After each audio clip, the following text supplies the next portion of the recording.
Então vamos lá, a radiação térmica é uma transferência de calor que é por ondas eletromagnéticas. Primeiro vou dar uma acréscimo aí, uma introduzida, e depois a gente faz a leitura. Então é a transferência de calor por ondas eletromagnéticas. Veja bem, as ondas eletromagnéticas, elas se propagam no vácuo, ok? Na ausência de ar, elas se propagam no vácuo e são as únicas que se propagam no vácuo. Ou seja, falou que é troca de calor e falou que é vácuo, só pode ser radiação térmica, ok? Então aí a leitura no livro está dizendo assim, radiação térmica é a transmissão de energia por meio de ondas eletromagnéticas, ou seja, ondas de rádio, micro-ondas, raio-x, etc. Essa energia radiante, ao ser absorvida por um corpo, ela transforma-se em energia térmica. A irradiação térmica não necessita de um meio material para se realizar. Foi como eu coloquei para você, ok? Então aí falamos sobre os 3 tipos de transmissão de calor. Então olha só, queridos, aí a partir da 5.4, ela fala do fluxo de calor, a lei de Fourier. Veja bem, aí os exercícios do livro não tem exercícios sobre ela, mas mesmo assim eu vou comentar com vocês sobre isso, porque possivelmente no nosso próximo encontro, nossa próxima aula, eu venha fazer exercícios calculados com vocês, ok? Hoje será só teoria mesmo, que é do número 1 até o número 10 do livro, mas mesmo assim eu vou passar por essa lei para a gente dar entendimento aí à programação do livro. Então vamos lá. A lei de Fourier diz do fluxo de calor, um material homogêneo e condutor, ou seja, no mesmo material em todo o objeto, né? Em todo o corpo. E condutor, ele é diretamente proporcional. O que é ser diretamente proporcional? Ora, se o fluxo de calor aumenta, o que é diretamente proporcional a ele também aumenta. Se o fluxo de calor diminui, o que for diretamente proporcional a ele também diminui, ok?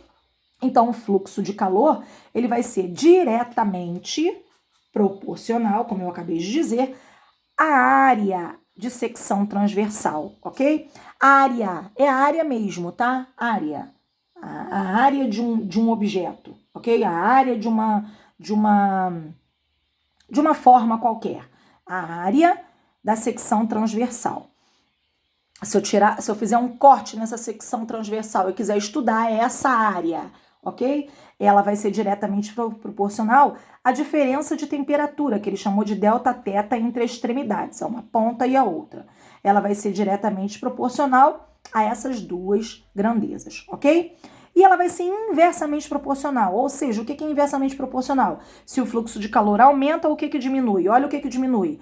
A espessura, ou seja, a distância entre as extremidades. A gente vai chamar desse L aqui, ó. Ó, a distância entre as extremidades, ok? Então, a lei de Fourier é representada por, na verdade, 2 equações. Dependendo da questão que for dada para você, você pode fazer o fluxo de calor, que é igual à quantidade de calor por delta T, esse T aqui é o tempo, ok? Ou então a K, que é uma constante, a gente vai ver na página seguinte. A é a área, θ1 menos θ2 é a temperatura inicial mais a temperatura final. θ1 e θ2, né, são temperaturas. E L é o comprimento, ok? É a distância entre as extremidades. Então, passando aí para a página 40.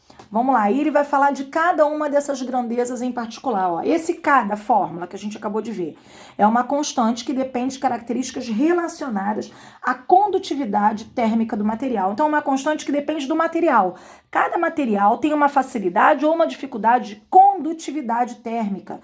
Então, esse K é um número constante, fixo para cada material, ok? Ele é relacionado a essa condutividade térmica. O fluxo, ele chamou por essa letra grega, φ, é geralmente expresso em cal por segundo vezes K, que é essa constante, que é expressa em cal por segundo vezes centímetro vezes grau Celsius. Esse grau tá errado, não tem esse tracinho embaixo não, tá bom? Então, ele te deu 2 exemplos aqui, ó, que eu vou falar com você mais ou menos, mas a gente não tem eles aí nos exercícios de 1 até o 10, são todos teóricos. Uma placa de ferro é atravessada por uma quantidade de calor de 200 calorias, ou seja, uma placa de ferro tem 200 calorias passando por ela, ok? quantidade de calor, 200 calorias. Esse Q, 200 calorias. E um tempo de 25 segundos. Olha a primeira fórmula que ele foi dado para você. Então, se ele te deu essa realidade aqui, ó, uma quantidade de calor e um tempo, você vai usar essa fórmula do fluxo de calor, igual a Q sobre ΔT. Quantidade de calor, 200 calorias por 25 segundos, que vai dar 8 calorias por segundo. Olha a unidade que ele colocou aqui do fluxo, ó. Tá vendo? 8 calorias por segundo, que é o valor que nós encontramos aqui. Então, o Φ, ele vai ser expresso sempre assim, tá bom? Em calorias por segundo, quando ele estiver aí no sistema falando dessa realidade. Agora, ele colocou aqui, ó, como um outro exemplo, exemplo 2. Uma barra de metal cujo coeficiente de condutibilidade térmica, opa, olha aqui, ó, é esse K. Agora ele já deu K. Então, se ele deu K, não é conveniente que eu use essa fórmula. Eu vou usar a fórmula que tem K, tá? Esse coeficiente de condutibilidade térmica é 0,5 cal por segundo vezes centímetro grau Celsius. Agora o grau tá certinho, tá vendo? Tá sem o tracinho embaixo. Ele tem 80 centímetros de comprimento. Opa, L, ó. L é 80 centímetros. Então, ele já me deu K, que é 0,5, ele já me deu L, que é 80 centímetros. De comprimento e secção transversal de área. Olha a área que ele deu, ó, esse A aqui, ó, 10 centímetros quadrados. A barra está termicamente isolada das laterais, tendo uma extremidade imersa em gelo fundente a 0 graus Celsius e a outra no vapor de água fervente a 100 graus Celsius, temperatura final menos a inicial, ó. Esse θ1 e θ2, θ1 ele colocou como a final.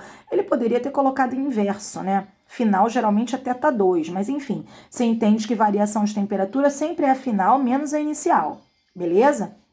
Então aí, a final menos a inicial.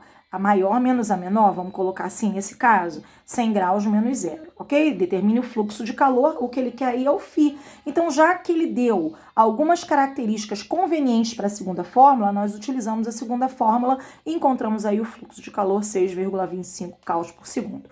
Na próxima aula, provavelmente a gente vai fazer exercícios parecidos com esse e eu vou colocar alguns exemplos para você que eu vou fazer. Na aula de hoje vai ser simplesmente teórico, ok? Então, eu gostaria que vocês fizessem da página 40 até a página, deixa eu dar uma olhadinha aqui, até a página 44, que é da número 1 até a número 10, beleza, queridos? Como os exercícios são praticamente teóricos, eu oriento a vocês não terem entendido, analisem de novo o vídeo, olhem novamente, ouçam novamente as minhas orientações e assim façam as atividades, ok? Então estaremos juntos aí até o final da nossa aula, viu, queridos? Um beijo, fiquem com Jesus.